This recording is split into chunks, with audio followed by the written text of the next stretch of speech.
Eu via sorrir claramente em todos os olhos o prazer da destruição e da morte. Em mim mesmo floresciam rosas rubras e silvestres, que me sorriam frescas e louçãs. Alegremente me lancei à luta. Mas o curioso que foi, de súbito, apareceu ao meu lado um colega dos tempos de escola chamado Gustave, a quem fazia muitos anos que eu não via, e que naquele tempo era o mais másculo, mais forte, mais sedento de vida de meus amigos de infância. Senti o coração alegrar-me quando ouvi fazer-me um sinal com seus olhos azuis. Ante o sinal, dirigi-me imediatamente para onde ele estava. Mas, ora viva, Gustave!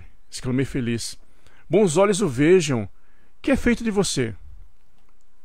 Sorriu contrariado, exatamente como quando era menino. Vamos acabar com estas perguntas idiotas. Sou professor de teologia, se é o que deseja saber. Mas por sorte agora não se trata de teologia, e sim de guerra, meu filho. Vem comigo. Gustave abateu com um tiro o chofer de um pequeno caminhão de que vinha desfolegando em nosso rumo. Saltou como um macaco a boleia, parou o veículo e me deixou subir a seu lado. Após o que passamos a correr como demônios por entre os disparos de carabina e os carros capotados, até deixarmos para trás a cidade e os subúrbios. Você está ao lado dos fabricantes? Perguntei a meu amigo. Isso é uma questão de preferência que depois veremos. Mas não, espera. Sou de opinião que devemos escolher o outro lado, embora no fundo seja tudo a mesma coisa. Sou teólogo, e meu antecessor Lutero agendou em sua época os príncipes e os poderosos contra os camponeses, e desejo corrigir isso um pouco. Este carro miserável não sei se aguentará mais alguns quilômetros. Célere como o vento, o Filho Celestial, saíamos a matraquear até uma campina verde tranquila. Caminhamos muitos quilômetros por uma grande superplanície e depois começamos a subir por uma abrupta montanha. Então paramos numa estrada faiscante, que passava entre grandes penedos, serpenteando com curvas arrojadas, protegidas por um frágil peitoril. Embaixo, à distância brilhava a superfície de um lago. Bonita paisagem, disse. Muito bonita. Podemos chamá-la a Estrada da Encruzilhada, pois mais de um eixo vem quebrar-se aqui, meu caro Harry. Por isso, atenção.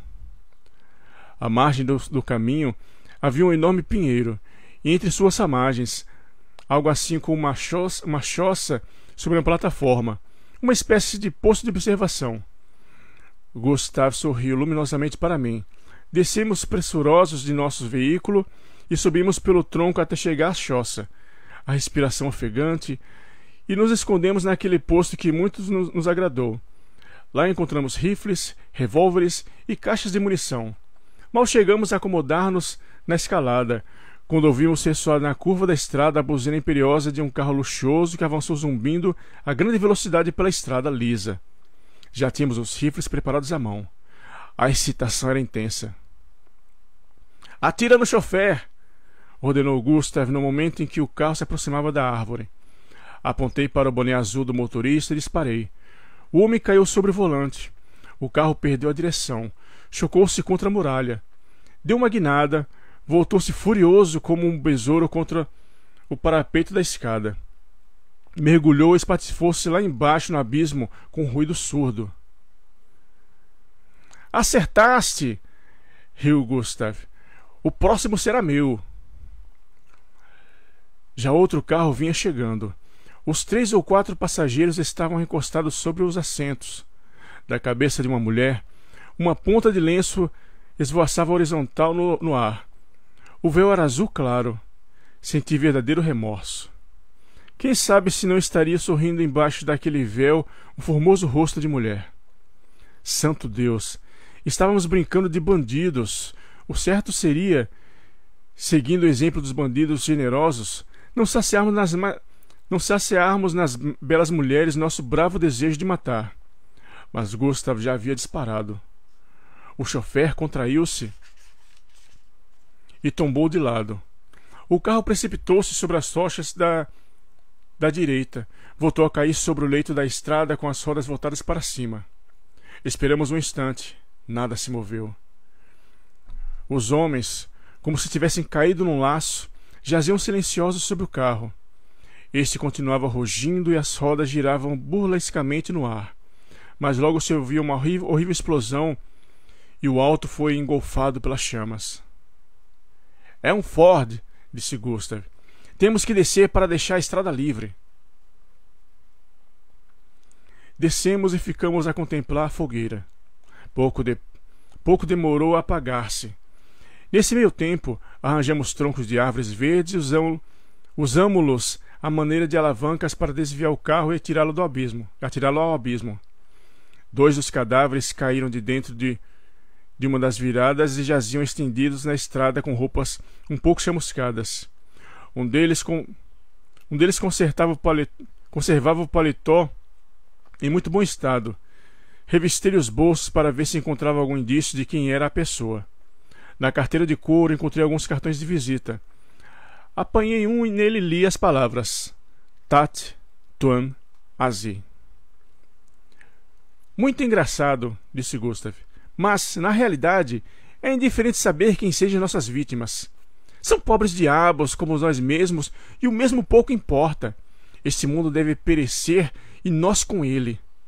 A resolução menos dolorosa seria mantê-lo 10 minutos debaixo da água. Mãos à obra.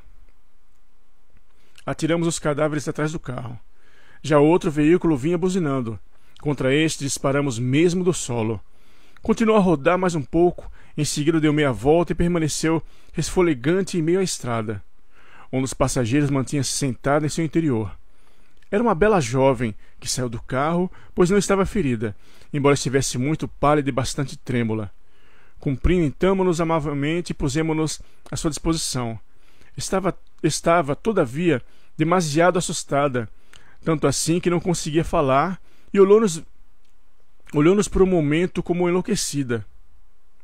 Bem, vamos ver o que aconteceu com o velho, disse Gustav. E voltou-se para o viajante, que continuava sentado no carro, atrás do chofer morto.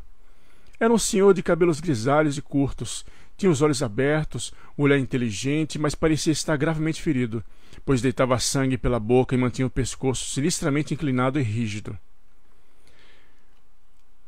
Permita-me apresentar-me, meu caro senhor. Chamo-me Gustav. Tomamos a liberdade de matar o seu chofer. Posso ter a honra de saber com quem estou falando? O velho olhou-nos triste e friamente com seus olhos cinza. Sou o promotor-geral Learning, disse lentamente. Vocês não mataram apenas meu chofer, mas a mim também. Sinto que estou para morrer. Por que dispararam contra nós? Por excesso de velocidade. Mas estávamos viajando a uma velocidade normal. O que ontem era normal, hoje não é. Senhor promotor, achamos hoje excessiva qualquer que seja a velocidade de um automóvel. Estamos destruindo todos os automóveis e também todas as máquinas. E esses rifles? A vez deles chegará, se tivermos tempo para tanto. É possível que amanhã ou depois já estejamos todos destruídos. Como o senhor sabe, nossa parte no mundo estava horrivelmente superpovoada, pois estamos arejando um pouco a paisagem. Estão disparando contra todos, sem distinção? Isso mesmo. Em alguns casos a situação é realmente lamentável. Por exemplo, eu teria sentido muito se tivesse causado dano a esta maravilhosa dama. É sua filha? Não, minha estenógrafa. Tanto melhor. E agora, por favor, desça do seu carro ou permita que o retiremos daí, pois temos que destruir o carro. Prefiro ser destruído com ele. Como queira, mas antes permita-me uma pergunta. O senhor é promotor. É incompreensível para mim que homem possa ser promotor. O senhor vive de acusar e pedir condenação para os outros, na maioria das vezes para uns pobres diabos. Não é?